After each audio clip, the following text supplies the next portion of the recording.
Mm.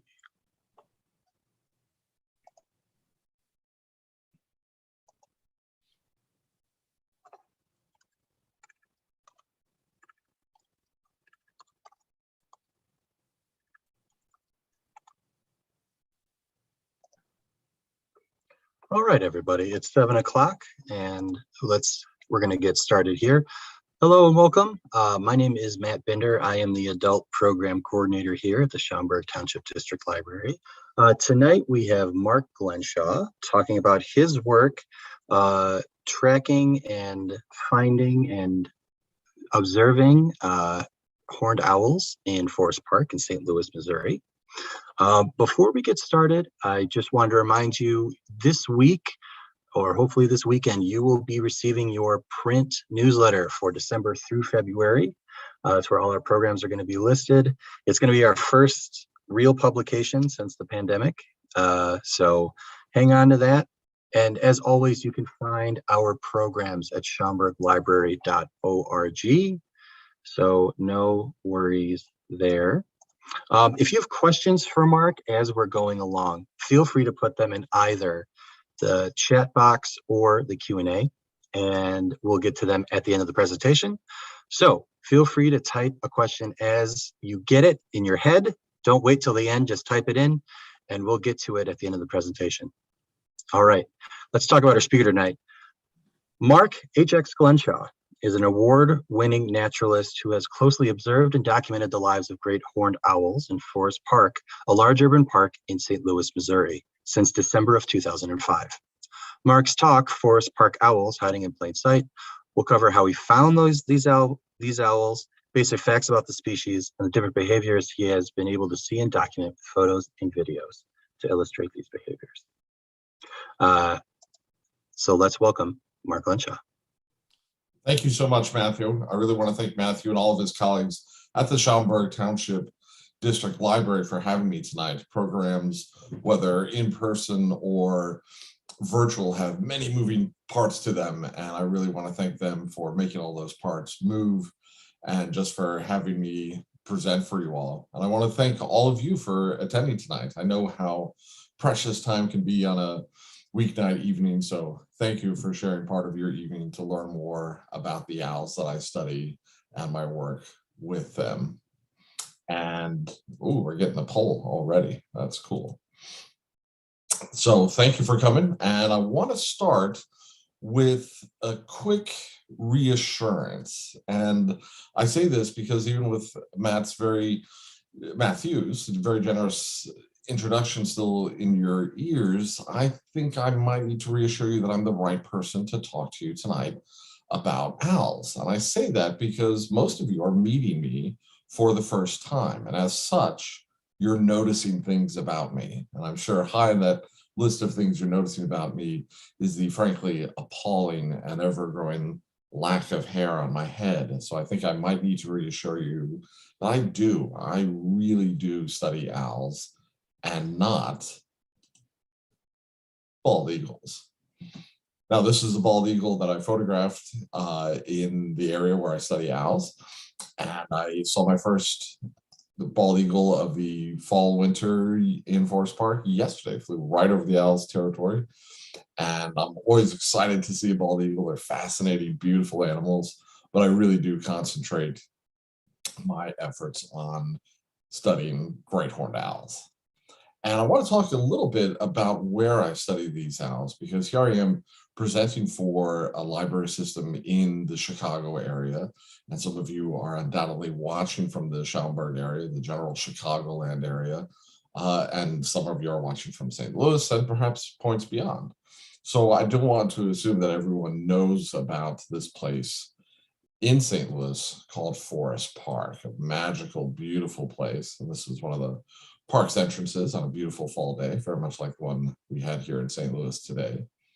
And just to give us a little more context, I want to zoom out to a wide view of a good chunk of North America. And Missouri, of course, is just east of the central geographic point of the United States. And if we zoom in on Missouri, we see that St. Louis is right along the border with our good friends in Illinois. We can see some of the other neighboring states. So St. Louis is right on the eastern side, but it's pretty much due right in the middle between of north and south in Missouri. So this area of Missouri is called the East Central Missouri. When I first heard that, I thought, well, you can't be East and Central. And then as time went on, I realized, oh yes, you can. And as we zoom into St. Louis, we of course see this little creek called the Mississippi River. And as we look to the west of the city, and pretty much right in the middle, north and south, we see this large tract of land, and that is Forest Park. And this is a closer look at Forest Park. So you can see that Forest Park is right in the middle of the city, not only north and south, but it's really surrounded by the city. And it's a very cool and fascinating place. So I want to go over a few fast facts about the park, because I'm sure some of you have never been there, perhaps have never even heard of Forest Park. First of all, Forest Park is very large. It's one of the largest urban parks in the United States. To put a figure to that statement, it's just under 1,300 acres. And to put that 1,300 acres into context, Forest Park is over 500 acres larger than Central Park in New York City. So it's a very large park. This picture here is only showing you a fraction of the park. And people love Forest Park. It's an oasis of nature and calm away from busy city streets, but it's also home to several of the St. Louis area's major cultural and educational institutions. For example, right in the middle of the photo here is the St. Louis Art Museum.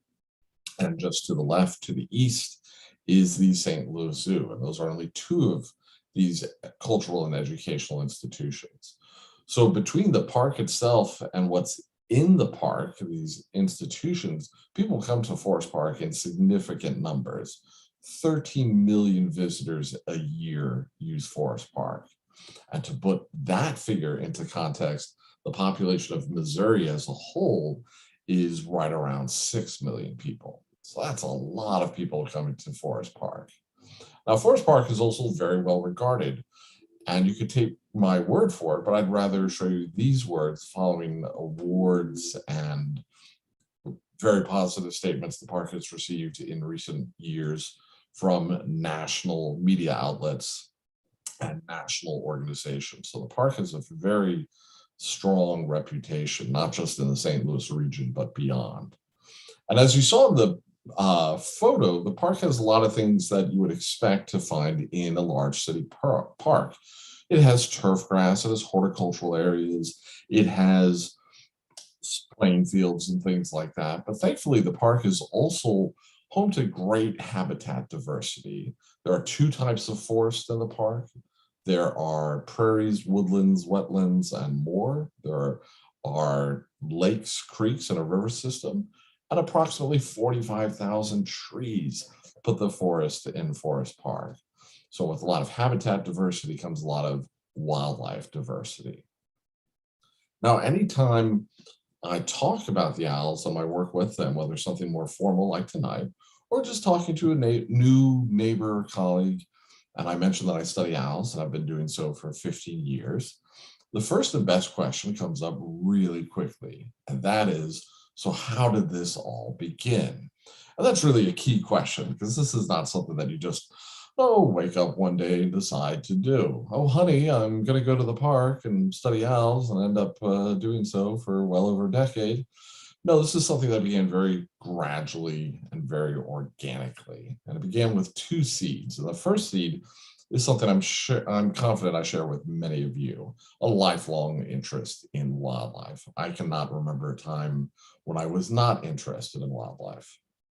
And while this interest has never gone away, it has had to compete with other interests over the years.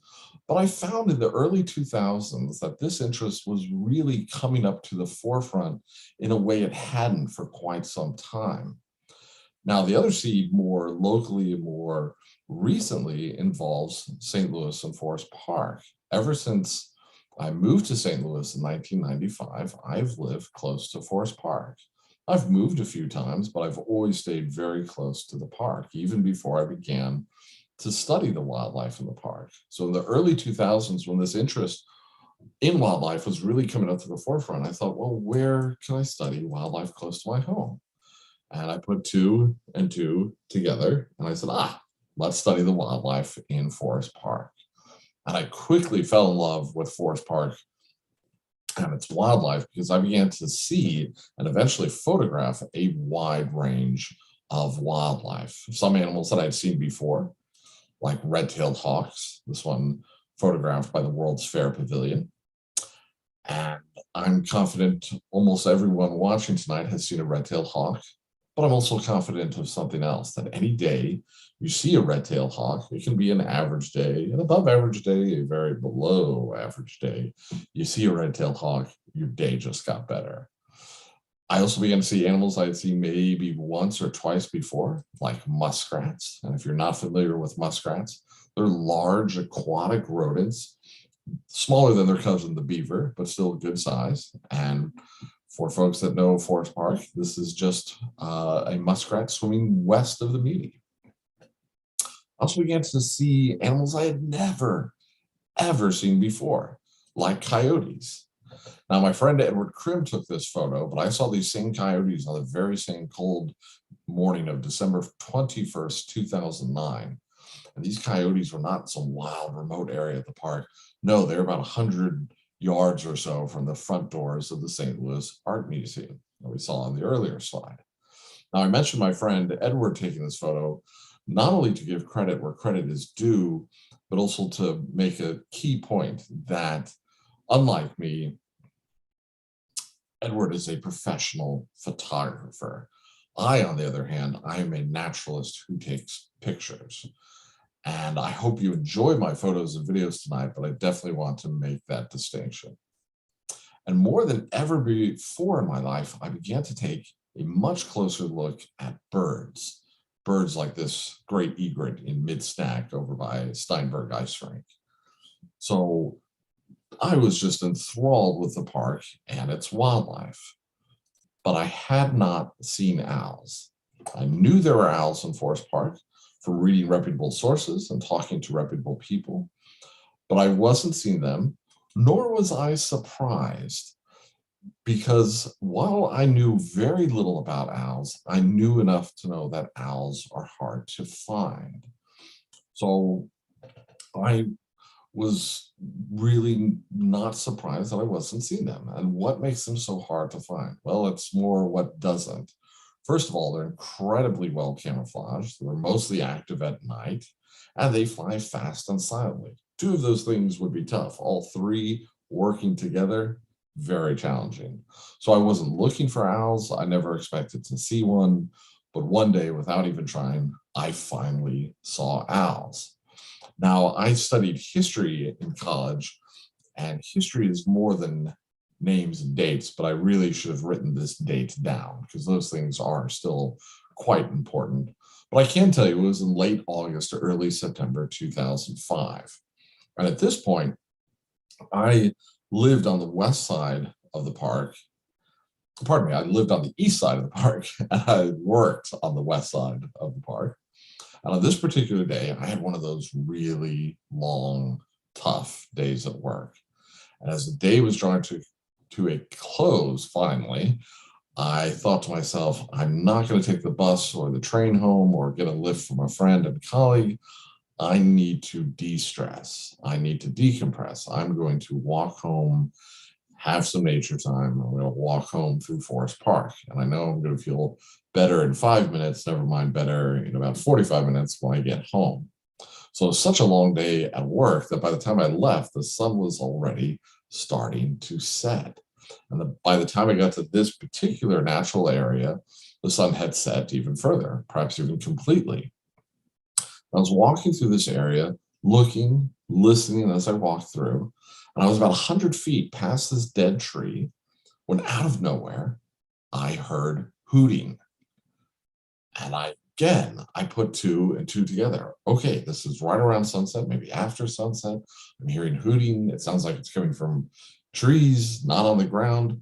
I bet it's owls. And I walked back to that tree, and there in that tree were two great horned owls. And I was so excited because I'd only seen an owl once before in my life, 14 years earlier. And while I knew very little about owls, I knew that they were great horned owls, very large and with two things on top of their heads, which I was pretty sure were not horns or antlers. I thought they might be ears. And I just learned later that they're groups of feathers called tufts, Tufts. And I was just super excited to be seeing owls for the second time in my life. First time in Forest Park, first time I'd ever seen a great horned owl. And I had no idea what I was in for. In the next 20 to 30 minutes, I had such an amazing first sighting. In that brief time, I saw the owls hoot together in a duet, a beautiful vocal and visual display. I saw them fly several times, fast, ethereal, powerful, graceful, just amazing. But the owls weren't done. They still had a cherry on top moment yet to provide. And that occurred when, much to my surprise, one of the owls chased a great blue heron. Now, great blue herons are very large birds. They're about 4 feet tall, and they're very powerful predators in their own right. But this heron was terrified of the owl, and it flew out, squawking and screaming in fear and panic, like so. That was one terrifying great blue heron. I was one completely hooked naturalist. Here, these owls had taken my love of Forest Park and its wildlife and just poured gasoline on the fire. So I walked home, my eyes doing very good impressions of saucers. And I got home and I told my girlfriend Wendy about every moment, every beat that I saw. And then I paused and I reflected and I thought, what do I know about owls? Pretty much nothing. Well, let's change that. Time to hit the books. This is the first book on owls that I owned. I actually bought it at a library book sale a few years earlier. And as I remember looking at the book sale, thinking, hey, I've always liked owls. I've only seen that one. This looks like a good book. It's only $1. Sold. So that night, after seeing the owls in Forest Park, I went to my shelf, pulled it off, read about 80% of it that night. Owls by Connie Toops, an excellent book with which to start. But I didn't stop with that one book. I have a few more since then.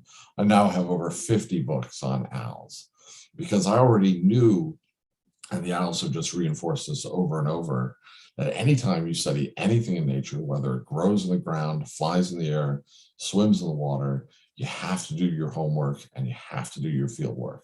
You have to sit in your favorite chair and learn the facts. What I'm sharing with you tonight is not from 20 minutes on Wikipedia at 2 this afternoon. It was more like 2:45.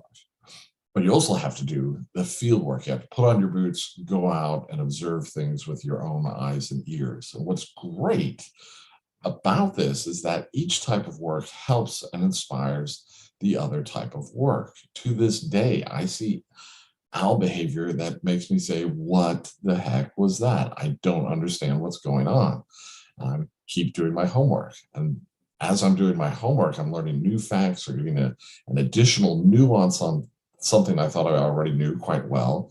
And my feet will get itchy because I want to go out and apply this knowledge in the field. Now, it goes without saying, but I'm going to say it here and emphasize it a little later on. But libraries are a huge part of my work with owls. So I am always very thrilled and honored to present for libraries. I think of libraries as my Carnegie Hall.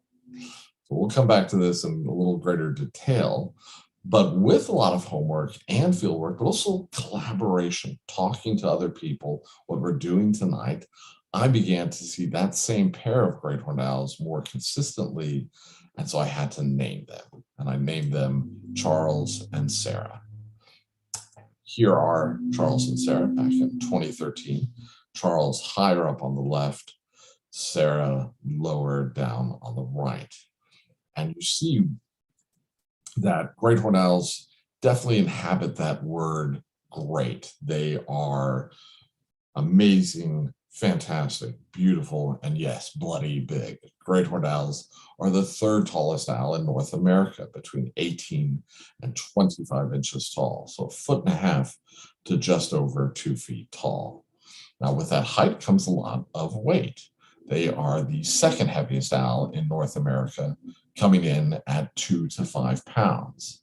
If that doesn't sound particularly heavy, keep in mind most birds that fly, their bones are hollow. And of course, feathers, whether one feather or the roughly 12 to 14,000 feathers that an individual great horned owl has, feathers are still as light as a feather. So they're heavy for a bird. You have to put that phrase in there. You have to give it that context. You know, if you saw an NBA player and the NBA player was 6'1", you could say, wow, that's a short NBA player. Yes, it is. Now, if you look at this picture, again, Charles on the left, Sarah on the right, you notice a difference in size. Now, the females are larger. This is called reverse sexual dimorphism. And reverse sexual dimorphism is found not just in great horned owls, but the vast majority of the birds of prey: owls, hawks, eagles, vultures, falcons, and osprey. Now, that said, you can have a big male and a smaller female, but generally the females are larger than the males. Now, a very important fact about great horned owls is where they live. And this is going to color a lot of what we're going to talk about tonight. We are looking at talking about the most widespread, commonly found owl in North America. Great horned owls are found in every state but Hawaii, every province and territory of Canada. And if that wasn't enough, they're found throughout much of Latin America. So this is a huge geographic range. It's one of the largest of any bird of prey on the planet. And out of this huge geographic range comes an interesting situation, a bit of a paradox, bit of a push, bit of a pull. On one hand, great horned owls are really easy to study because you can find them in so many different habitats and so many places. But at the same time, being so widespread, it makes them very hard to generalize about and to study some of their behaviors just very specifically, never mind generalizing about those behaviors. So just to flesh and feather this out further, taking our friend the letter A, this is an owl that lives in Alaska, Alberta, Arizona, Arkansas, Alabama, and I've run out of fingers, Argentina. So think of how different those places are and how different the lives of the owls in those different places are. So with great horned owls, there are huge variations in diet, territory size, population density, and where and when they nest. So let's keep that in mind. So to study the owls, I go out very frequently. I go out 6 to 7 nights per week. I'm out there over 300 nights a year. I was out very briefly earlier today. And I do this for many reasons. One, I love it. You can't keep me away. But also gives me a lot of data with which to work. Data on many different things. Where are the owls perching? Where are they hunting? What are they hunting? Are they hunting successfully? In what directions are they going? Are they very vocal? Are they nest scouting? Are they showing other signs of building up to mating and nesting? So I can compare what I saw tonight to yesterday and the week before, the month before, the year before, and now over a period of many years. Within this observation documentation of the owls, timing is very key. I go out about an hour before sunset. This is when the owls are starting to wake up. And yes, you still have some daylight with which to work. If I went out now, the sunset almost 3 hours ago, it would be much harder just to go out and find the owls without seeing where they started and where they went next. I might get lucky, but luck even plays a part when you have some daylight. The proper equipment and clothing is also very key. You see me here wearing a nice white dress shirt and jacket for you guys. I always think it's important to dress properly when presenting, especially for such an august institution as a library, and this library in particular, and for an esteemed audience such as your kind selves. But you would never see me wearing a bright white shirt like this. This is what I look like when I go out to study the owls. Dark colors, more like my jacket, boots, backpack, cameras, binoculars, and yes, the car with the license plate Owlman, that's my car. Now, I'm sure we have some sharp-eyed birders, naturalists, and other observant people here, and you're noticing that the facial hair in the photo matches the facial hair live on video in front of you, and what you're seeing in both cases is winter plumage. In this case, in the photo, it's several months old. In this case, it's about a month and change, give or take. So yes, there is a spring plumage, and you'll actually see a bit of summer plumage later on. So all these things are really important. So I go out about an hour before sunset, and I see the owls do a wide variety of behaviors. And the first behavior I observe and document is what we see Sarah doing here, just sleeping, and then slowly starting to wake up. And as they wake up, they do what we all do when we wake up, whether it's in a bed or, in the case of the owls, up in a tree. They stretch and groom. This is Charles doing a stretch that I call the escalator stretch. And this massive expanse of wing and feathers that you're seeing, that's only one wing. The wingspan of a great horned owl, 4 to 5 feet wide. So let's watch Charles do an escalator stretch, and you'll see why I call it that. So when they stretch out the wing, you will also see that on the same side of their body as the wing, they stretch out their leg and toes.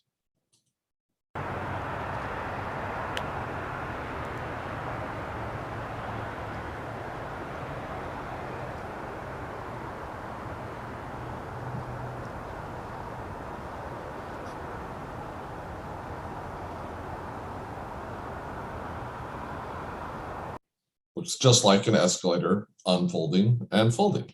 They do another stretch, which is both wings over their head. And as they do that double wing stretch, they also fan out their tail feathers. So stretching is very important. Grooming is also key. Here's Charles demonstrating the amazing neck flexibility that owls have. He is grooming his tail feathers with his bill. I can't scratch my nose with my shoulder or my shoulder with my nose, but he's grooming his tail feathers with his bill. And this grooming is very important. It helps keep the owls warm, of course, clean, dry, and keeping their feathers in good shape helps ensure their silent flight. So grooming is very important. So let's look at a bit of grooming by Charles. And they groom different parts of their bodies in different ways. Not to brag, but I generally only brush my teeth with my toothbrush. So this is Charles grooming his tummy and probably some of his upper legs under all those feathers.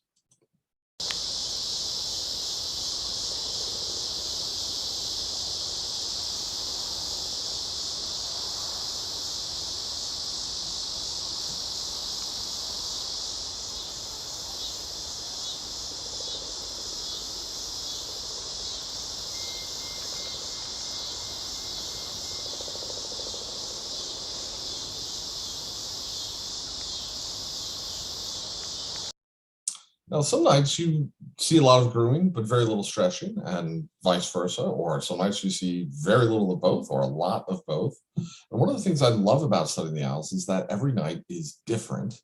Every night is unique. And that can be tiny little differences to really major differences. There are a few behaviors that I've only seen once or twice. And I'm going to show you one of these behaviors. If it's raining, whether it's been raining all day or it starts to rain, the owls sometimes will seek shelter, sometimes they won't. But back in September 2015, we were in a period of 2 weeks without rain. It was very hot at that time of year, and it began to rain. And not a gentle shower, a slight drizzle, no, capital R rain. And Charles moved to the top of a dead tree, and you're not going to see one wing, but you're going to see both wings and his tail feathers spread out as he takes a shower. And I've only seen this twice in the 15 years I've been studying these owls, and I haven't seen it since 2015.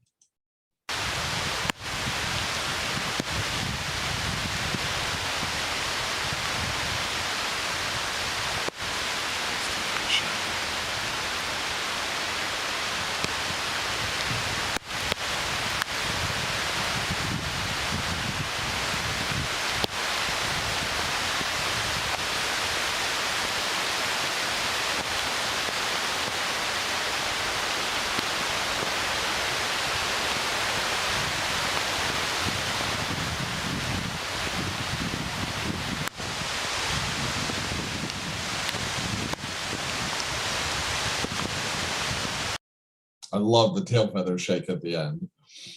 And you can see and hear that rain. It was pouring, and that went on for minutes. So again, every night different, every night unique. Now, one behavior I don't see every night, and sometimes I won't see it for days and weeks and even months, are the owls ejecting pellets. This is Sarah leaning over, and as she's leaning over on the branch, you see something coming out of her mouth, out of her bill, and that is a pellet. Now, some of you are probably like me in present day, November 2021, and you can say, yes, owl pellets, I'm familiar with them. I have found them, I've dissected them. Some of you might be like me back in 2005, and you're saying, what the heck is a pellet? Well, this is a pellet. All the things that the owls cannot digest, fur, bones, feathers, insect exoskeletons, all those things get compacted in a special part of the owl's digestive tract called the gizzard, formed into a pellet-like shape, and then ejected out of the mouth. Now, it doesn't hurt the owl to eject the pellets, but it's not particularly pleasant. It's quite similar to a cat with a fur ball. And like a cat with a fur ball, just after the owl gets the pellet out, it's very traumatic and dramatic and should be scored with an aria by Verdi or Puccini. And then a few seconds later, they're fine and ready for what comes next. Now, before we watch a pellet ejection, I want to give you a hint, a tease of some of the things that great horned owls can eat. This next picture is of the first partially intact skull I ever found in one of their pellets. And that is the skull of a wood duck. Now, wood ducks are not small. They are a good-sized bird. They fly at great speed with great agility. But one of the owls caught, killed, ate, and digested that wood duck. So let's keep that in mind as we watch Charles eject a pellet. And sometimes you get a hint that a pellet is on its way up, and this was one of those nights. This white patch on the throat is called a gular sac, G-U-L-A-R. And the gular sac getting bigger and Charles not hooting was making me think, you may well have a pellet. Let's keep filming. And so I did.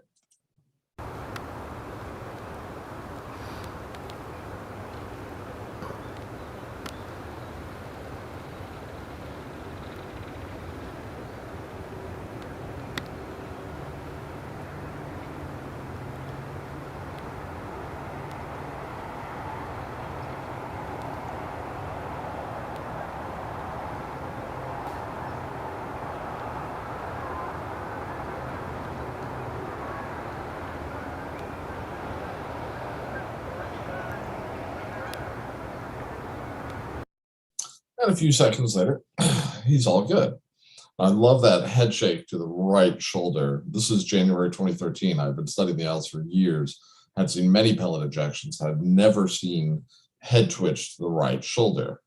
Flash forward to 2021, I've seen that a handful of times since then.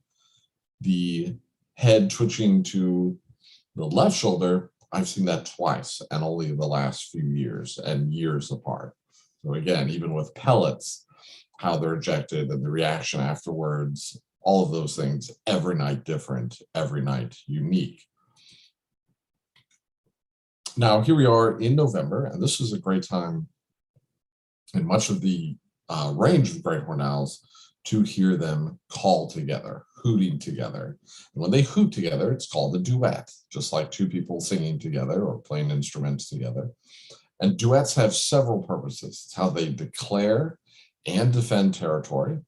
It's how a new pair courts, and how an established pair builds and maintains their pair bond. And their pair bond is very important, as we'll see later on when we talk about owlets. Now, I mentioned the difference in size between great horned owls, but this picture also demonstrates that it can be hard to tell who's bigger and who's smaller. Here's Sarah, high up on the right, the larger female, but she's farther away from the camera. Charles is much closer to the camera, but he's smaller than Sarah, so it's kind of hard to tell who's bigger. Well, thankfully, 99% of the time, it's very easy to tell male and female great horned owls apart by their hoot. The male hoot is low, long, few, deep notes. Hoo, hoo, hoo, hoo. The female, while larger overall, two parts of their bodies are smaller than the males. The females' heads are more narrow and their vocal cords are smaller. So the female hoot is shorter, softer, higher notes, and more of them. Hoo, hoo, hoo. So the male, hoo, hoo, hoo, more like a French horn. Female, hoo, hoo, hoo, more like a clarinet or a flute. And it is absolutely beautiful to see and hear them hoot. It's gorgeous just to hear them hoot, but to see and hear them duet is amazing. So let's watch them do so. Now, a duet is like any other conversation, I should say. It starts slowly and gradually increases speed. So this is early in a duet. This is what I call first gear. Charles higher up on the right, Sarah lower down on the left. And as you watch and listen to them hoot, listen for the differences in the hoot, and also watch how their bodies move.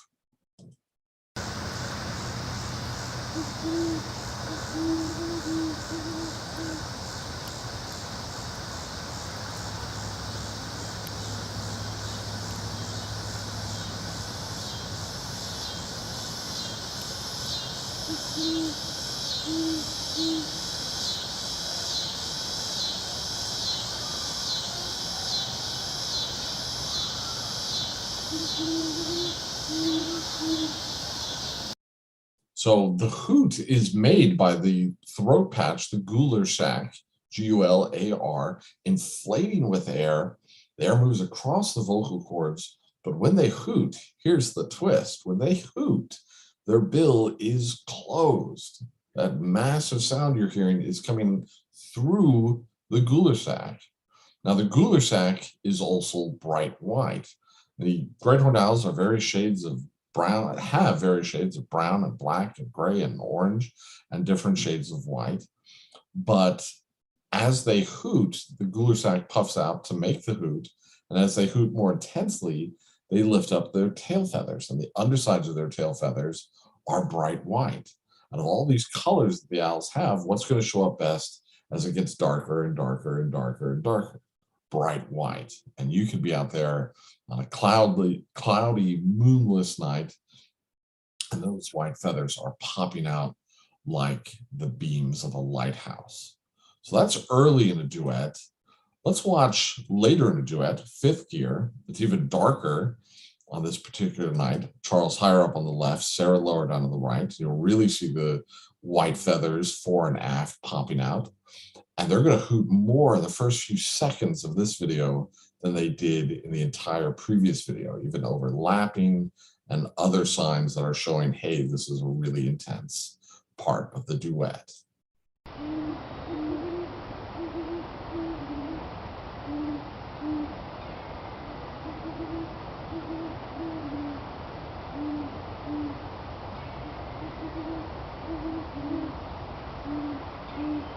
So just back and forth, even overlapping. So fifth gear is really cool to see.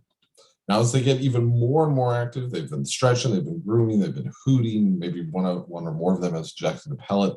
This is often when you'll see them make their first flights and then eventually go off to hunt. And to find them, what I call reacquiring the owls, is very, very challenging. I can tell you why it's challenging, but I'd rather show you this video and then ask you a few questions, which I will provide the answers, but I think you would agree with my answers. So this is Charles doing a very typical going off to hunt flight. Nothing especially different about it. The reason that file is being a little weird. Give me 1 second. I'll try that again.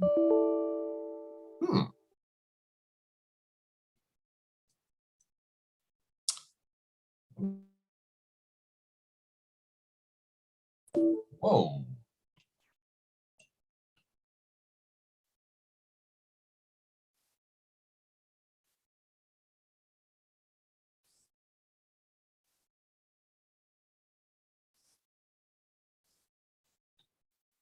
I'm very sorry, ladies and gentlemen. I've never had that happen. Let me try that once more with this video file, which I just played very recently.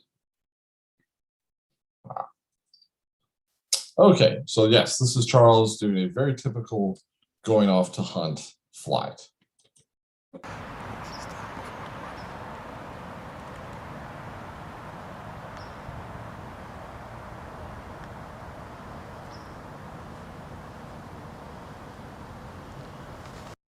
I think we can all agree it's a very beautiful flight to see. But now it's time for the questions. Okay, question 1. How far did Charles fly? We have no idea. We lost sight of him. Oh, where did he land? We also don't know because we lost sight of him. Did Charles make any sound that we can follow? No. Like most owls, great horned owls fly silently. Well, there's one question we can answer. Is it getting darker out or is it getting lighter out? It's getting darker and darker by the second. Early on, this is when I would go home. I would think to myself, there's no way I'll be able to find the owls. It was hard to find them when they were pretty much in one place and I had some daylight with which to work. But now they've gone, God knows how far, God knows where. I have no sound to follow, and it's getting darker by the second. But as I thought and read more about owls, I realized that hunting is a key part of their lives, both their daily lives and their lives as a whole. And I realized that if I didn't try to see them hunt, I would never see them, and that it would really be unfortunate not to watch them hunt. So it's very challenging for all these reasons, but it's so rewarding because there's so many cool things about watching them hunt. And one of the coolest is just finding them again and getting a view like this.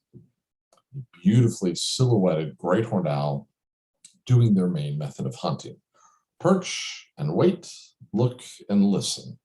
They are incredibly patient hunters. I've watched them from one branch of one tree for 10 minutes, 20 minutes, 40 minutes, 60 minutes, and one night, 90 minutes. So what do great horned owls eat? Well, this is one of the things that completely surprised me and hooked me even further.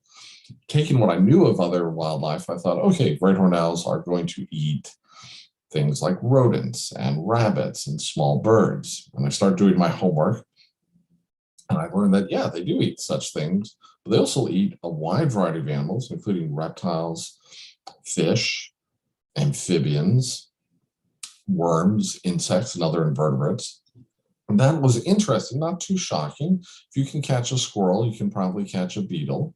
What was much more shocking was to learn that great horned owls eat a wide range of small to medium-sized animals of all types. They eat raccoons, skunks, sometimes porcupines, minks, muskrats. Pet owners, great horned owls eat domestic cats. They eat small dogs. Great horned owls, remember that wood duck skull? They eat ducks, geese, hawks. Remember that great blue heron? They eat great blue herons that are twice their size, along with other herons and egrets. They eat wild turkeys. So in Forest Park, there's only a handful of things that they cannot eat. Everything else is on the menu. The things that they can't eat, very small list. Bald eagle, white-tailed deer, adult fox, adult coyote. That's about it. Everything else on the menu. So they are apex, right at the top of the food chain predators. And I never even imagined an owl as being an apex predator. One of the more dramatic things to see the owls go for are bats in midair. And this is a video I'm going to play a few times because it happens very quickly. Sarah is going to come from the right side of the screen, bat from the left, and the magic will occur in the middle. There he goes. Whoa, going for bat. Jeez. I also do my own color commentary, free of charge. So pretty cool, pretty intense. Well, let's go back to the beginning and break that down a little.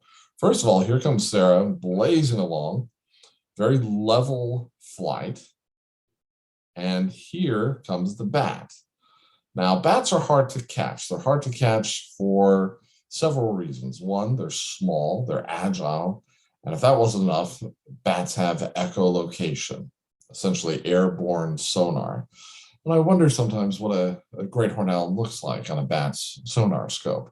I imagine loud, red, flashing, and quite intense. So the bat essentially says, oh, bloody heck, I'm going to die. And Sarah says, well, not so fast. I would like to catch and eat you. So let's rewind back a little on Sarah. She goes from this very level, even flight to, as she gets closer to the bat, making this incredible turn. Look at that. Just back it up.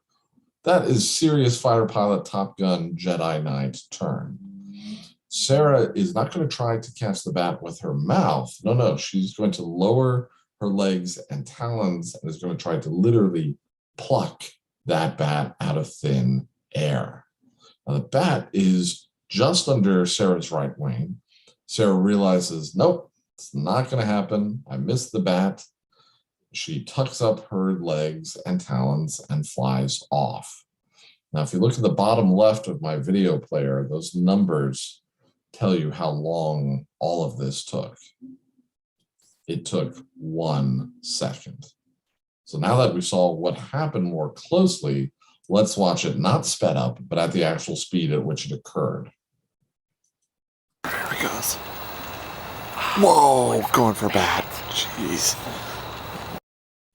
Now, sometimes you see the owls make a predatory attempt, but you're not sure what they were going for and if they caught it. You just have to keep watching and documenting. And I mentioned when the owls are grooming, part of their grooming helps ensure their silent flight. So how do they fly silently, and what's the advantage of flying silently? They're able to fly silently due to the construction and material of their feathers. Their flight feathers are fascinatingly evolved to dampen sound. The trailing edges of their flight feathers are very loosely serrated, and the leading edge of the flight feather is very tightly serrated, like the teeth of a comb. And these serrations allow air to pass through and over the feathers without creating turbulence, and turbulence makes sound.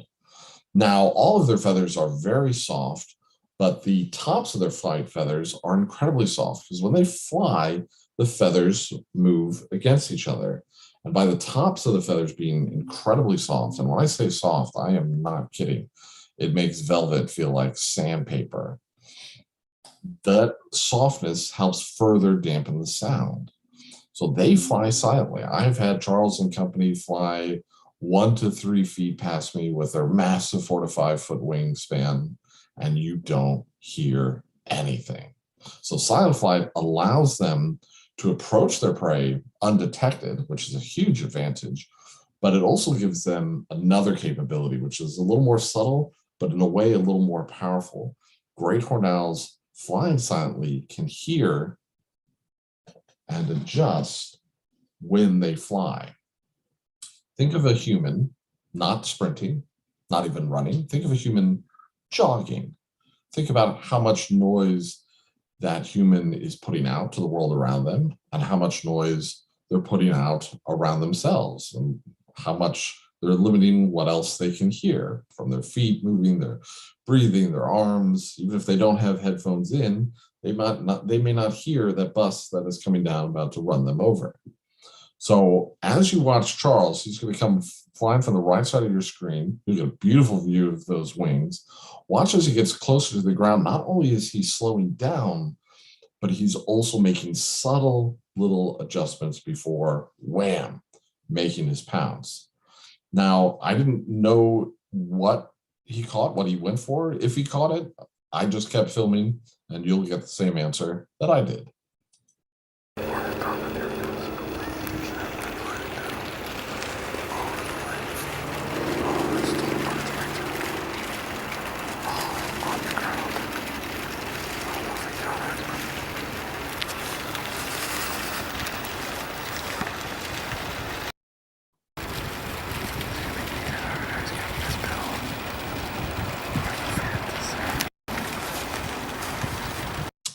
Yes, Charles caught a small unidentified rodent, a UFO, an unidentified furry object, mouse, vole, something like that. So dang well done, Charles. Now, I want to circle back to a topic I promised I would circle back to. I told you I have all these books on owls, over 50 books on owls. Well, where did I find them? I don't want to give you the impression that I went to Amazon or Barnes & Noble or whoever and went click, click, click. No, I went to libraries and went click, click, click. All of these books that I now own, I checked out multiple times before I bought them. That I said, okay, these are the books I need to have right at hand, like North American Owls by Paul Johnsgaard, second edition. And these are the books that are fine, but I don't need to own them. Oh yes, and you should also always return your books to the libraries. Just want to put that out there. I'm sure Matthew agrees with me. So it was a great way of finding out, okay, what should I buy to have in my collection and what can I pass on? Now, it goes without saying, but I think it's worth stressing that libraries are a great place to find expert works on anything, not just owls, but anything for little or no cost.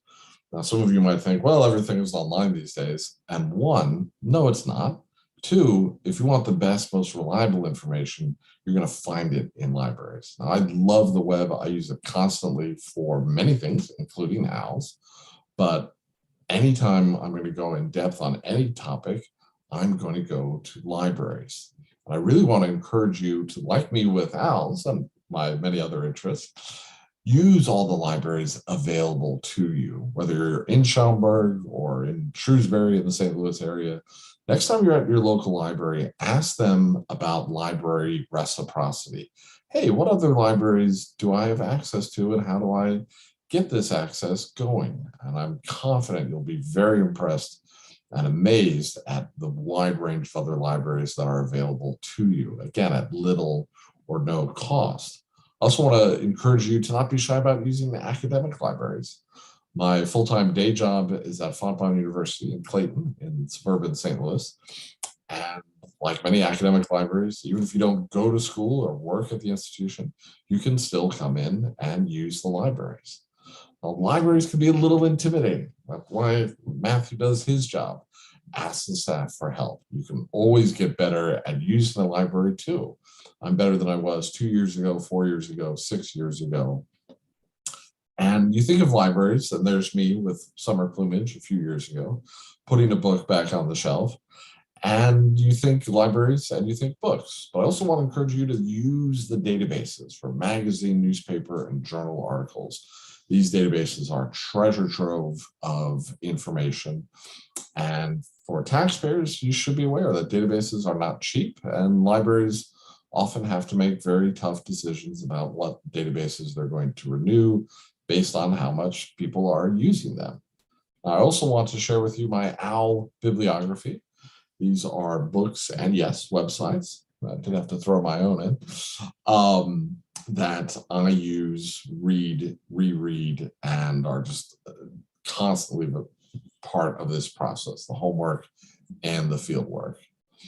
Now, just going back to the owls, speaking of being fruitful in one's work, the owls have been very busy. Charles and Sarah have had 23 baby owls. A baby owl is called an owlet, and they've had 23 since 2006. So we'll look at a few owlet highlights, and that's not to ignore some of the others, but just to point out a few owlet highlights. 2008 was the third year in a row that I saw them have owlets, but it was the first time I saw them have 3 owlets. Greyhound Owls average 2 to 3 owlets. And it was also the first year I named them Bart, Lisa, and Maggie. And I did that for good scientific reasons. And also, yes, I'm a huge fan of The Simpsons. But what are the scientific reasons? Well, when a female greyhound owl lays her first egg, she starts to incubate, starts to sit on that egg right away. Eggs 2 or 3, 4 and 5 is sometimes seen with greyhound owls, but it's pretty unusual. So eggs 2 and 3, they come a day or two later, a day or two apart, and sometimes as many as 2 to 5 days apart. And not surprisingly, the eggs generally hatch in the order in which they were laid. So I wanted names that gave me an age order. So that was Bart, Lisa, and Maggie in 2008. 2012 gave us one of my favorite owlet photos of the 2 they had that year, Christopher and Velvet. And I can hear many of you going, oh, and that is a very appropriate response. These owlets are so cute. They're so sweet. I am confident that they could give Vladimir Putin diabetes, and I would like to see that tested out sometime. 2013 brought another very memorable owlet photo when they had 3 again, Lawrence, Edward, and Stuart. And I love this photo because here they are at the age of 3 months old. And this photo really reminds me of 2 things. One, that beautiful May Day where I walked into the owl's territory and there they were. But it also reminds me of that age difference and how it continues to manifest itself. So they're 3 years old here, 3 months old. And on the right is the oldest owlet, Lawrence, who looks much more like an adult great horned owl, especially compared to the owlet on the left, the youngest one, Stuart. And the middle child, Edward, is here right in the middle between his 2 siblings in the middle of the branch. And they fledged, they left the nest in age order, and they left the parents' territory, what's called dispersal, also in age order. It's just fascinating to see this. Most recently, Charles and Sarah had 2 owlets in 2015, Grace and Harold, and here's Sarah feeding them. And I'd like to show this photo for a couple of reasons. Again, great to see that fascinating feeding behavior, but also to point out a couple of things about the owlets. Look at how big they are compared to their huge mom. Well, these owlets are 2 months old. And look at how big they are. So the owls hatch and grow in a very interesting way. This is a ceramic replica of a great horned owl's egg. And this is about the size of a modestly sized chicken egg. And they hatch from this egg and grow in a very interesting way. Their bodies just explode. They'll be 80% adult height and weight in 2 to 3 months. But here's the twist. While their bodies grow fast, their abilities to fly, land slightly better, think about hunting, try hunting, eventually hunt, eventually feed themselves, those abilities take a long time to catch up. So moms, dads, grandparents, aunts, uncles, imagine a human child with the body of a teenager, but the abilities of a toddler. I was telling a daughter and mother this the other day, and the daughter was 15 years old. And I said to the mom, imagine your daughter right now with her current physicality, with the abilities she had as a toddler. And you can almost see the mom turn a little pale. No thanks. So the owls have a very long maturation process. And great horned owls, as a result, have to nest very early. And one thing you can generalize about with great horned owls, whether they're in Maine, Maryland, Missouri, Manitoba, Montana, or Mexico, is anywhere you have great horned owls, they're one of the first, if not the very first bird to nest. So let's watch some owlet antics. One of the coolest things about the owlets are their big, fuzzy, fluffy feathers. My girlfriend Wendy calls them the fluff. That's a very accurate term. One of the fascinating things about the owlets is, again, how big they get, but how slowly they mature. And I hope this video will illustrate a lot of this in just one video. This is the 3 owlets they had in 2010, Reese, Malcolm, and Dewey. And this was a very windy April day. And the owlets are playing a classic sibling game, follow the leader.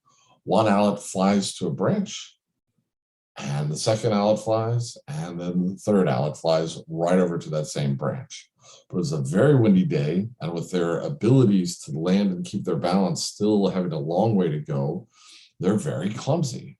And you're also going to hear them make the following call. And this is called a begging cheep. And this is the owl saying, Mom, Dad, we're over here, we're hungry.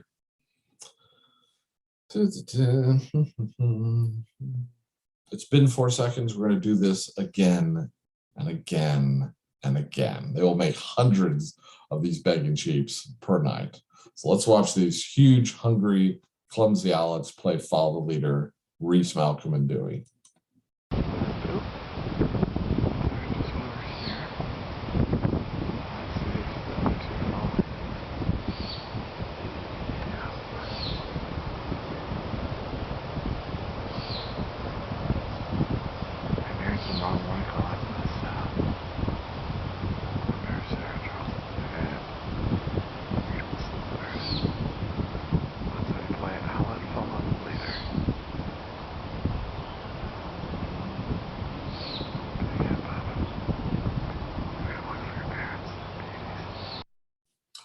So there we have 3 huge, hungry, clumsy owls. They're 2 months old. It's just amazing to see them.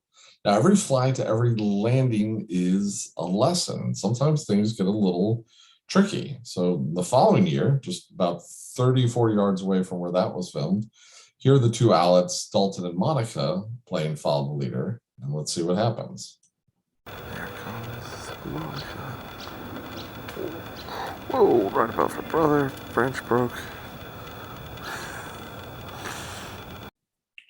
Well, that's one of those things where it's funny because nobody got hurt.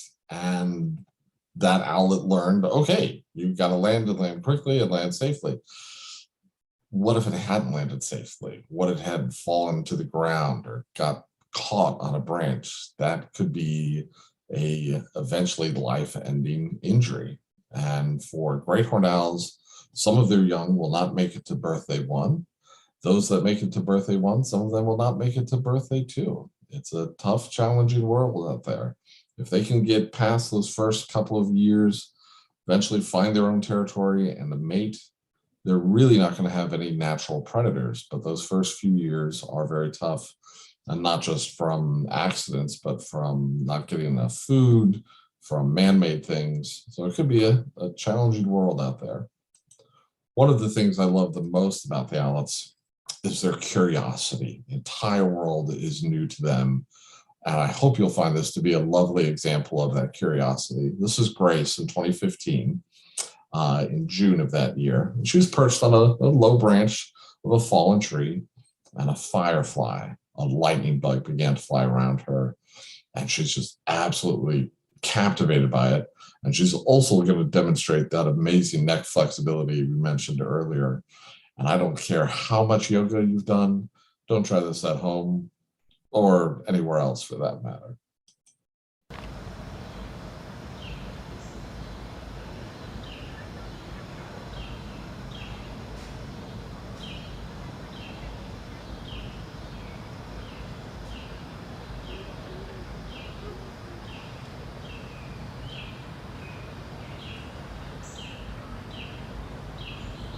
Firefly is going to come back to her left.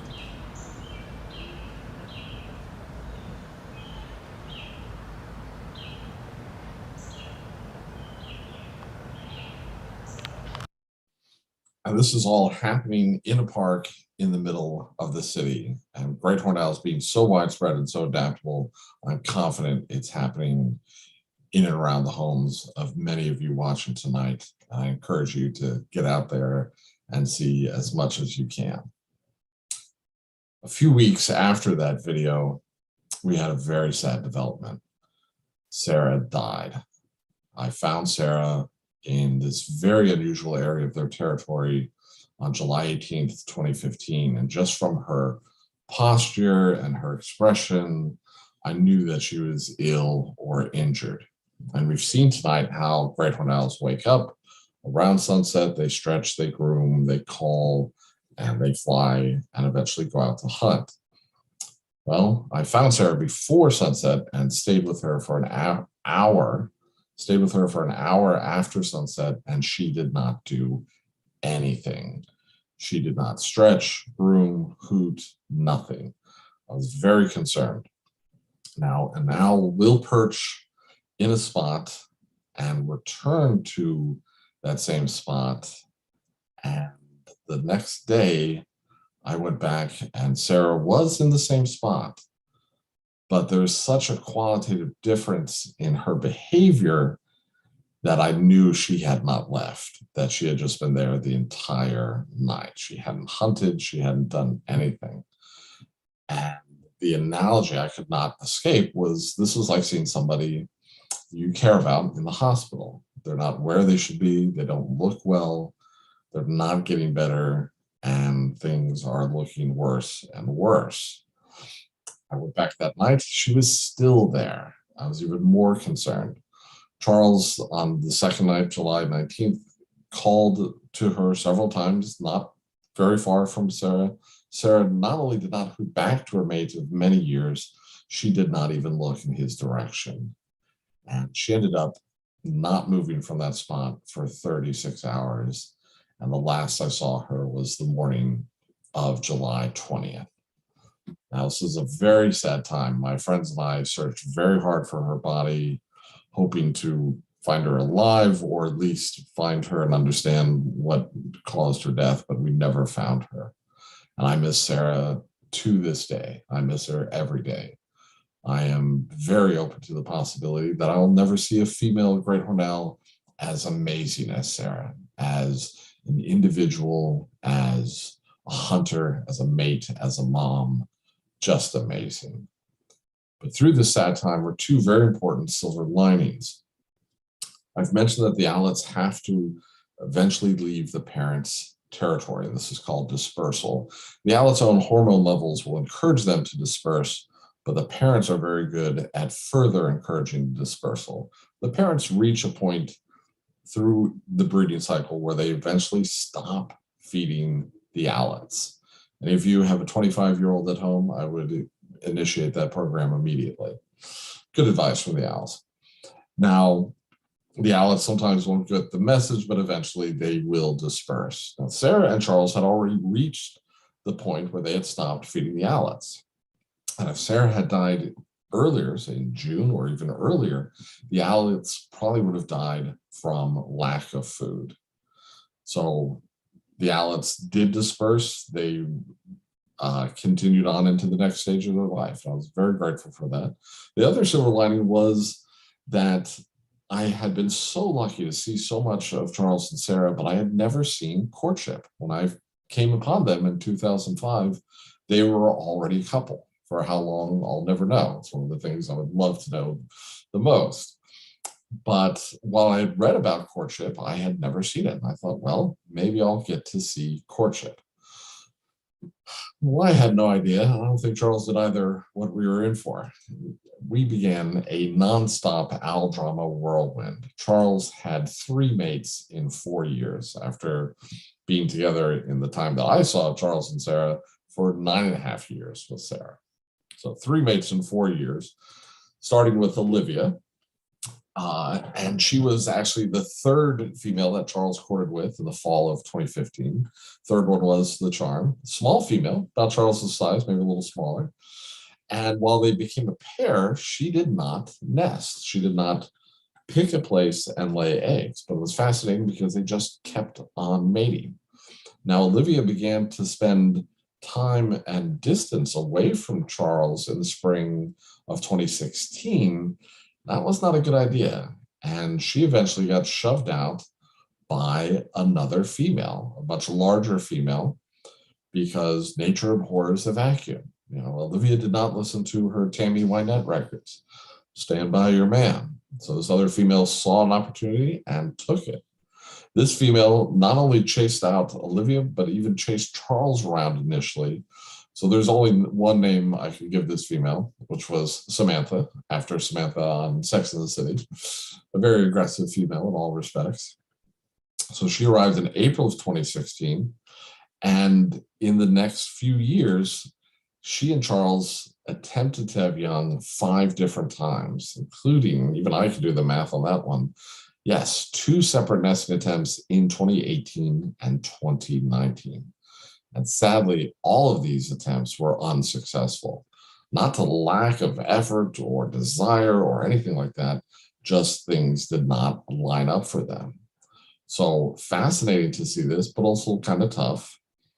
And as we got into the winter of 2019 and into the spring of 2019, Samantha was showing signs, very confusingly, signs of perhaps illness or injury, and at the same time, rigorous health. This picture became sadly more clear on the negative side when in late March 2019, she was found on the ground by a park visitor, and this park visitor had seen a red-tailed hawk attack a female great horned owl. Generally, a red-tailed hawk is not going to attack a healthy adult great horned owl. And we were able to get Samantha to a place called the World Bird Sanctuary, a fantastic raptor rehabilitation and educational facility here in the St. Louis area. But she was just too far gone, and she died in early April, April 3rd. So on April 5th, 2 days after Samantha's very sad death, I'm in the park and I'm watching Charles, and I wonder aloud if and when I'm going to see another female. And I turn my head and see this female, who I later named Danielle. And she was about 40 feet from Charles. They had a very intense courtship duet that night. Eventually became a pair, and she nested. And unfortunately, the nest attempt, while it was going very strong, it failed at a crucial time. The egg's about to hatch or just had hatched, and the nest failed. So very sad to see that. And about a month after the nest failed, no sign of Danielle. So we had a very different spring and summer, and then a very weird fall, still no sign of Danielle. Charles was not sitting on his hands. Charles was very active. Charles advertised immensely, constantly, intensely for a mate.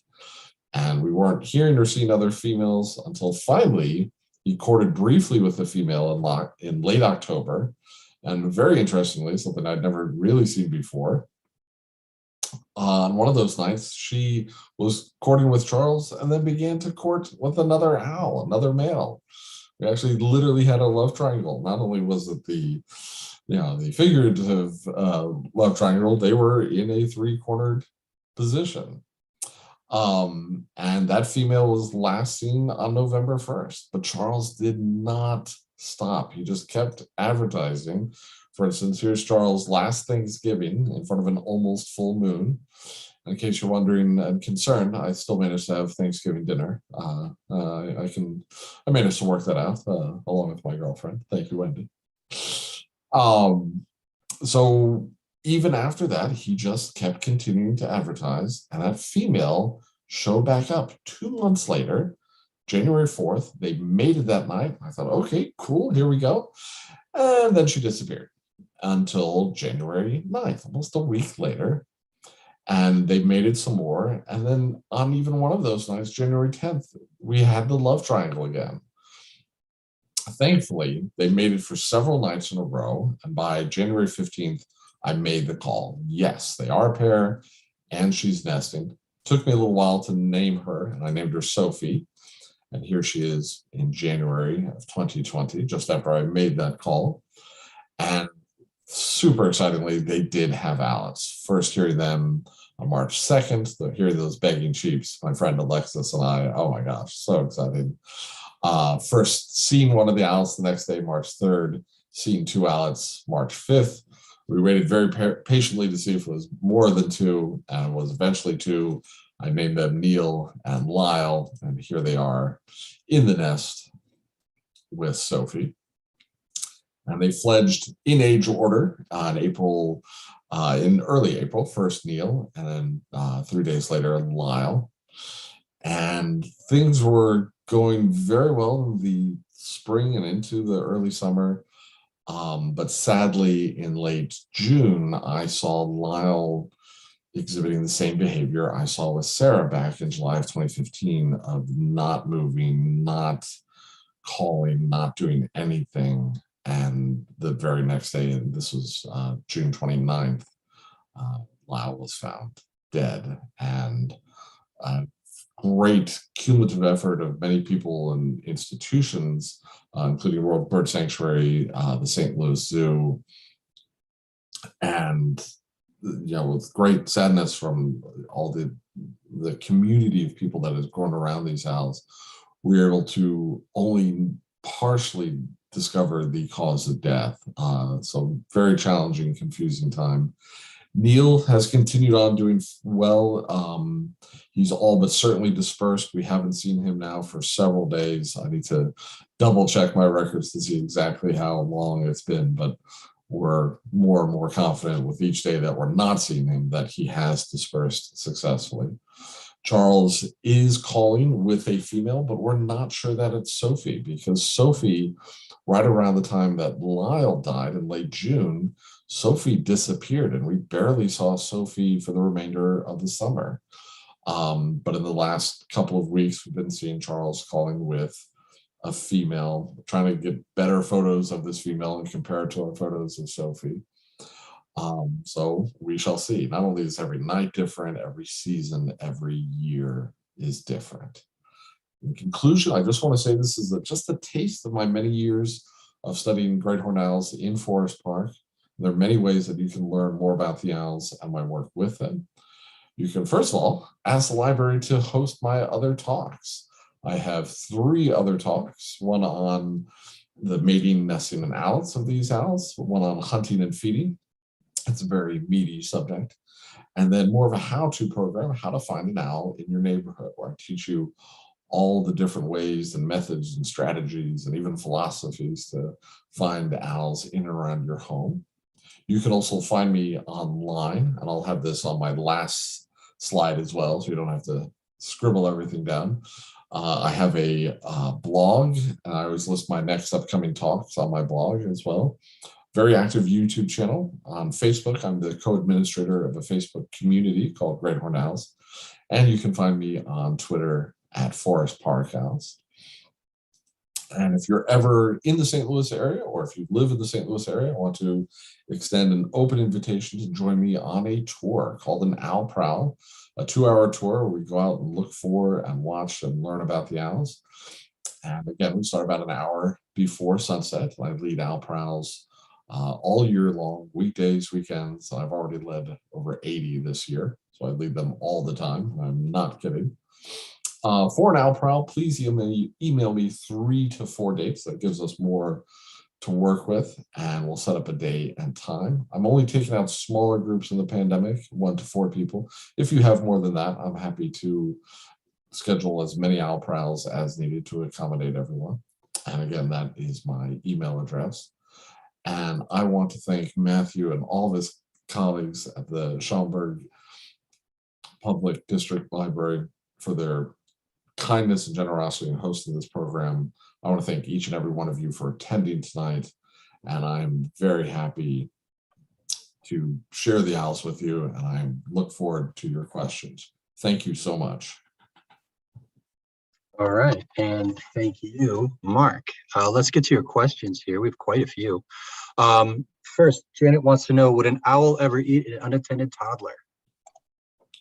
Janet? That's a good question. Toddler might be a little too big. An infant, I wouldn't rule that out. I've never read about it. I've never heard of an owl of any species attacking people in food. They will attack people if they feel threatened, if a person's doing silly, foolish things with owls. I think a toddler would be a little too big to handle, but keep your kids safe as you would your pets as well. There we go. Alexis would like to know, do owlets make pellets? Ooh, excellent question, Alexis. Owlets do make pellets. Takes them a little while to make their first pellet, but it eventually does happen, and sometimes they're very curious about what the heck just came out of my body. I've even read of an owlet that re-ate its pellet, had to just digest it again. But yes, it is a natural process that they all do. Other birds do make pellets, but owl pellets get a lot of attention, say more than a hawk pellet or a crow pellet, because owls' stomachs are not as acidic as some of the other birds that make pellets. So there's a lot more left intact than say a red-tailed hawk's pellet, where you'd be like, oh, it ate something. Whereas with the right tools and knowledge and research materials, there's that word again, homework, you can often determine what the owl, great horned, barred, eastern screech, what the owl ate. So thank you. Matthew would like to know, how do you locate the owls at the beginning of your evening? Are there some days you can't find them at all? Oh, that's a huge question, Matthew. That's why we have a whole talk about it. And yes, there are days where I can't find them at all. One of the great results of coming out so frequently and doing this for such a long time, again, I've got a lot of data, and even with that data and with so many different strategies and methodologies of looking for them, every night I have to decide, where do I start and where do I invest my time and efforts? And that is a question every day. And it's really based on, well, what have they been doing recently, but also keep in mind what is possible. So for example, this female, is it Sophie, is it not, has been in the same spot in the same tree for at least the last 4 days. Charles has been in that tree with her in 2 different spots within the last 4 days. And where Charles was on Sunday, different tree, not too far away. And where he was today, very close to where he was on Sunday, but yet again, a different tree. One of the things that I began to do very quickly is name trees and groups of trees that the owls use.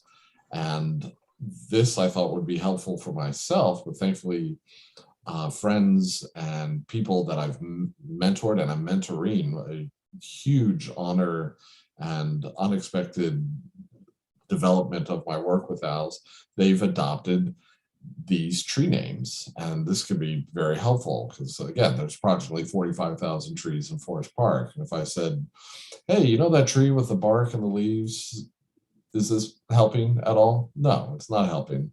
But if I can say, for example, in this tree, a tree sadly not there anymore, oh, hey, I saw Charles and Sarah in the December 17th tree, we know what we're talking about. Now, what I didn't expect was that the owls use different trees within each season. Charles and company, at a minimum, use 10 to 15 different trees, different spots per season, and then the season changes and they start using at least another 10 to 15. It can be 15 to 20, it can be over 20.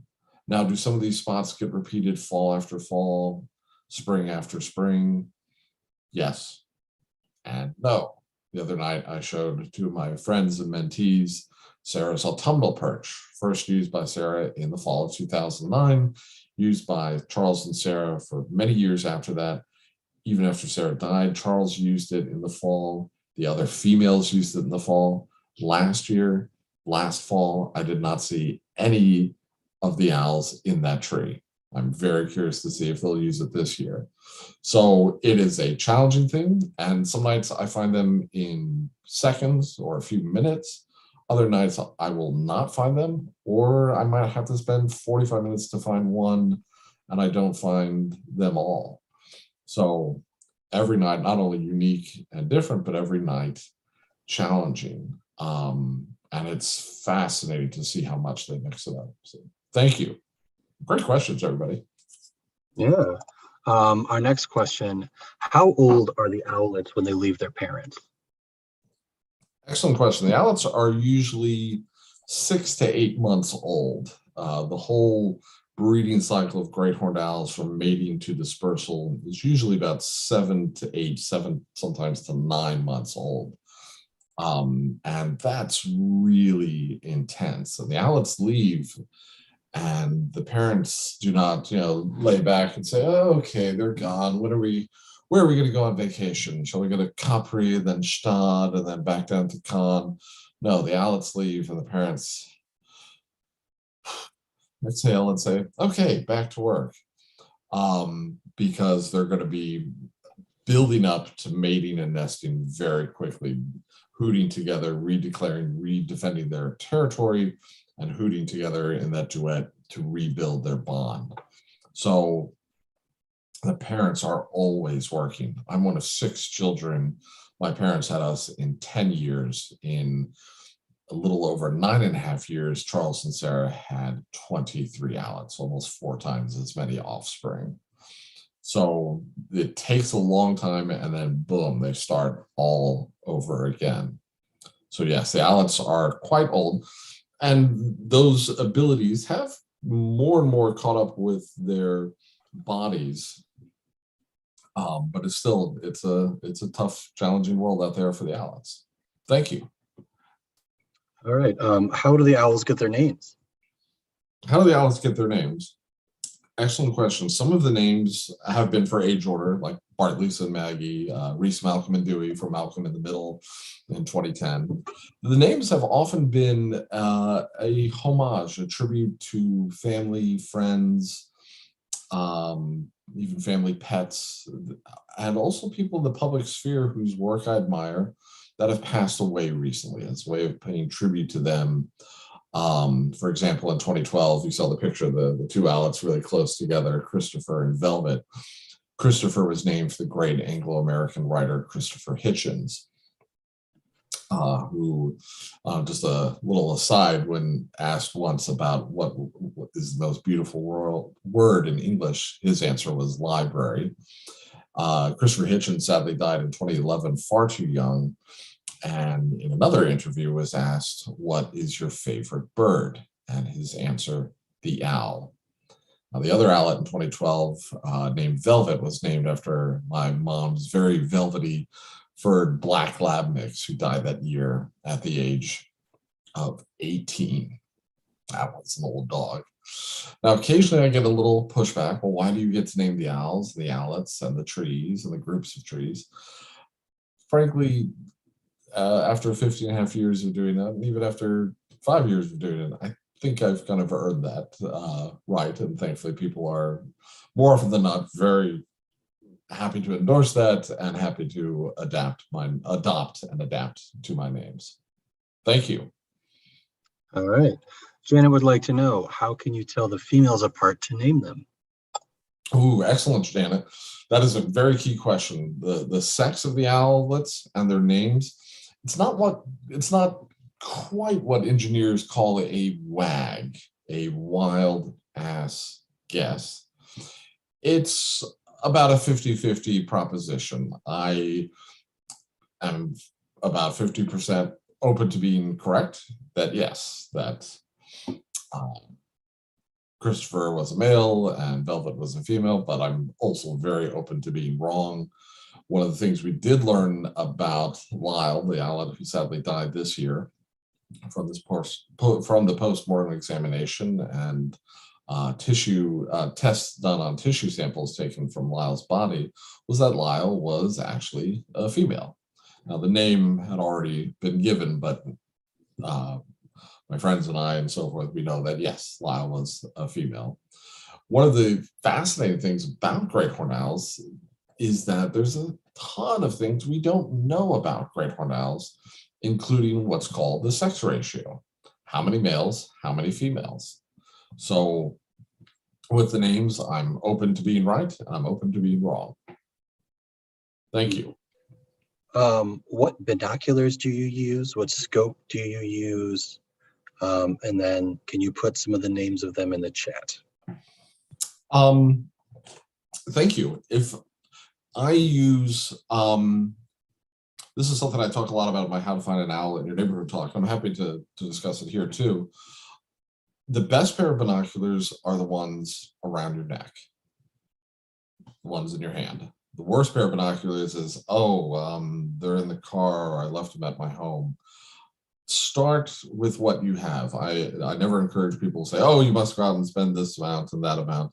Work within your means. Start with what you have. I started with a very basic pair of binoculars that my girlfriend dug out of her basement. And as I got more serious, I moved up from there. And as I got even more serious, I moved up from there. Currently, I'm using in the current nomenclature, the Nikon Monarch 5. Really nice set of binoculars. I've had this pair probably over 10 years now. And if you want to know a little more about binoculars and so forth, please email me here at mglenshaw@gmail.com. I have 3 different binoculars that I recommend based on different price points and different levels of seriousness, owl addiction, whatever you want to call it. I mean, I'd never say, oh yes, you must use what I use. Use what's right for you. And if you start with a basic pair and you move up, well, you still got that basic pair that you can lend to someone else or keep in your car or something like that. And just through that gradual progression, I have the pair that I use for myself. And then thankfully I have 4 other pairs that I can lend out to people on owl prowls. So I'm always happy to answer those questions. And in case you're wondering, no, I don't get any money from Nikon, but I should. Let's see. Thank you. Karen had a question. Was there ever a time when Charles went MIA? Yes, Karen, that's a very key question. I will try and make this very brief. I've had periods of time, usually measured in a few days, where I couldn't find Charles or his female. Very memorably, for the first time in a period of several days, was Thanksgiving 2007, where during the Thanksgiving period, at least Thursday through Saturday, if not Wednesday through Saturday, no sign of Charles and Sarah. Now, I'd only been studying them for about 2 years, and I was still learning a great deal about how to find them. But in this time of year, in this part of their range, they're very vocal, and I was seeing nothing and hearing nothing. And then on Sunday night, there they were. It was like they had gone out of town for Thanksgiving. I remember looking at them and thinking, okay, over the river, through the woods to grandmother's house you went. I get it. Would you please leave me a note? So I have seen this over the years of a night or 2, a night or 3. This was just totally blown out of the water in May of 2019 when I did not find Charles and Samantha for 10 days. And they ended up spending the next 5 months about a half mile from the core of their territory, and part of their hunting range, but not their core territory. It's like, I go to the grocery store a couple miles away. I go to the grocery store and come back. I don't live there for days, weeks, never mind almost half a year. I thought that was different and crazy. It was also fascinating. And then about a year later, last May, Charles disappeared for days and days and weeks and weeks. And I was not seeing him. I was not hearing him. Thankfully, with great help from my friends, especially with my friend Alexis Miano, we searched all over Forest Park and did not see or hear him. And Charles is not getting any younger. He is an older great horned owl. And between that, between his age and then not finding him for 6 weeks, after 6 weeks of not finding Charles, I made the very tough call that he was most likely dead. And this was very tough news to pass on. All the awfulness of 2020, and people have become very connected to Charles and very, very inspired by Charles and invested in Charles. And I was very touched by the reaction to giving this news.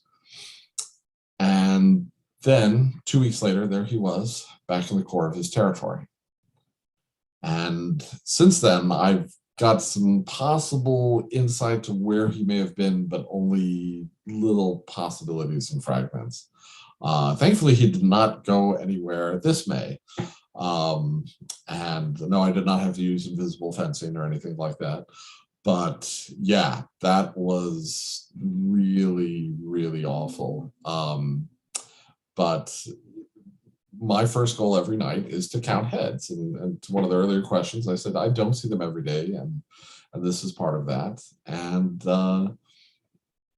I've seen 2 mates die. I've now seen an owlet die. When you study life, you are going to have to study and deal with death, whether it's predatory, whether it's natural end of life. But yeah, these are, Charles Gardner MIA is a key question. And thank you.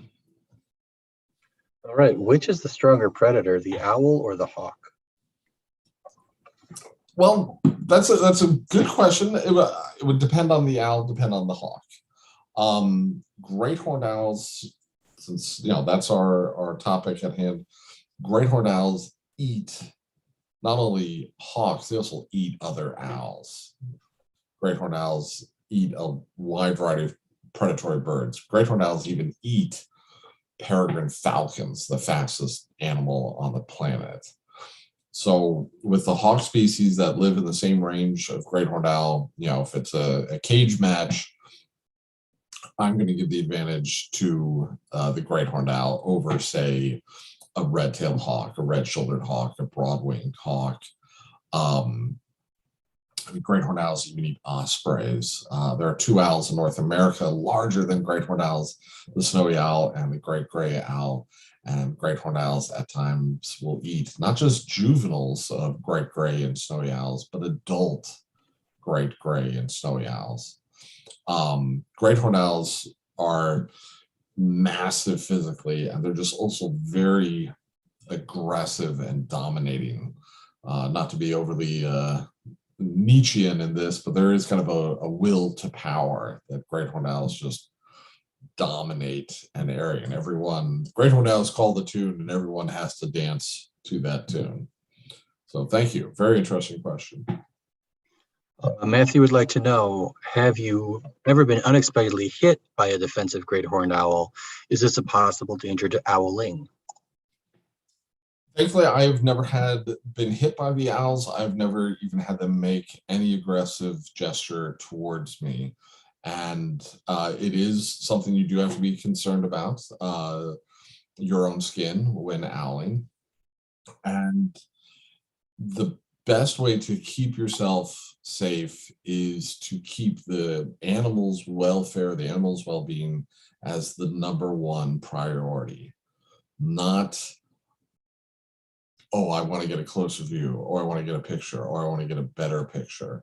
My first couple of years with the owls, if their territory is kind of an ellipse, I basically spent it on the edge of that ellipse, often with a tree between them and me, because I did a little mental math, and I suck at math, but I thought, okay, would I mess with a raccoon? No, this is an animal that eats raccoons. I'm really not going to mess with a raccoon eater. So the other, that's not only just distance and space, but just back to the clothes I wear, dark muted colors. I wrap my keys in a rag so I move more quietly. 13 million people visit Forest Park every year and do literally everything under the sun. but then we all conclude our time in Forest Park in the same way. We go home, and the owls and everything else that lives there, it is their home. And we need to be a good guest. If you have an owl living on your property, you may have the deed, that's still the owl's home. You still need to be a good guest. So every day I try to do my best to be as much of a non-presence as I can. Now, I have gotten closer to them over the years. You probably noticed that with better, not just cameras, but getting physically closer to them. But that's something I've done incredibly carefully, incredibly gradually. If there is an element of trust or recognition, I don't take that as a given. I try and, if there is such an element of trust and recognition, I try and earn it and build on it every day and never take it for granted. And I'm very proud to say, yes, I've never had the owls bill clack at me. I've never had them fly at me aggressively. I've never had them do anything like that, but that's not a happy accident because I've worked very carefully to not have those things happen. Thank you. All right, 2 more questions here. Do great horned owls and barred owls have overlapping territories? Excellent question. They can be quite separate. They can be very close together. Over the years, very close to Charles's territory, arguably within it, more than arguably, within Charles's territory have been barred owls. My best way of describing this situation is with a geopolitical analogy. The barred owls are North Korea, and the great horned owls are South Korea. And just like the 2 Koreas, it's a tense, uneasy peace with various flare-ups and so forth. 13 months ago, December 2020, I'm leading an owl prowl in Forest Park. Charles still hadn't paired up with Sophie, what became Sophie. And I'm leading an owl prowl, and I found Charles in one of his favorite winter spots. Big, perfectly symmetrical eastern red cedar. I call it Charles's Christmas tree, not only the type of tree, but when he perches in it, he's often well hidden, like a well-hidden Christmas tree ornament. And right across from Charles in, I believe, a white pine, definitely a pine of some sort. Daria, you can help correct or underscore my tree identification.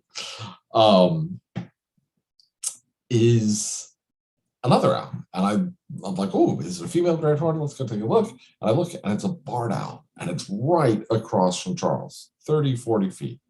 Charles shows no sign of even seeing this barred owl, even taking into account the barred owl's presence. Well, that is until he flew directly at the barred owl and attacked it 3 times. And the barred owl, which had gone across the DMZ, gone across the 38th parallel, realized its mistake, went back across the 38th parallel in the DMZ, back to Pyongyang after being right in downtown Seoul, saying, ooh, my mistake. So it can be a fascinating dynamic. Great horned owls do eat barred owls. That's well documented. But barred owls will sometimes be right there. Often with predators and prey, they've definitely watched The Godfather Part 2 when Michael Corleone is visiting the family's old compound in Long Island, his father's old study, and explains to Frank Pentangeli that my father taught me many things here.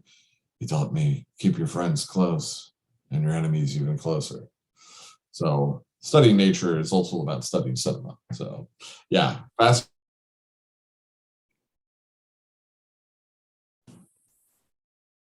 Wow, There you go. You're back here. Okay. Our last question. Do you look for and find other owl species in Forest Park?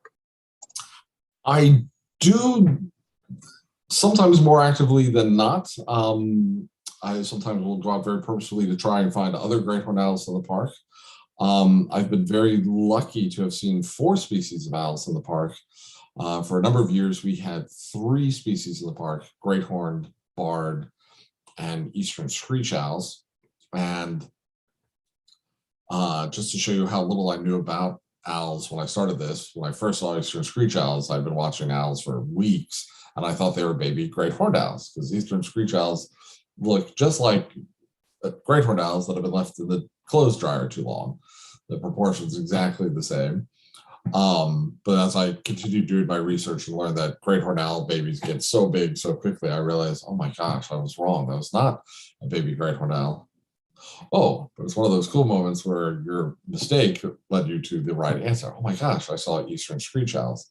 Now, I have not seen eastern screech owls since the fall of 2005. I have not heard or read of eastern screech owls being seen by anyone since in and around that time.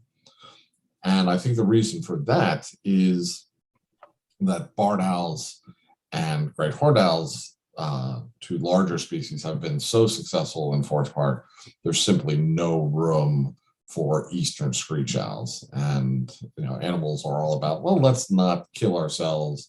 Let's be real careful. And there's keep your friends close and your enemies even closer. And then there's ridiculousness. And then the fourth owl species I got to see, very, very lucky, a migratory species in both Illinois and Missouri, a short-eared owl. And they will be found more further out away from the city of St. Louis. And I was walking home after a great night watching Charles and Sarah, and I saw this short-eared owl.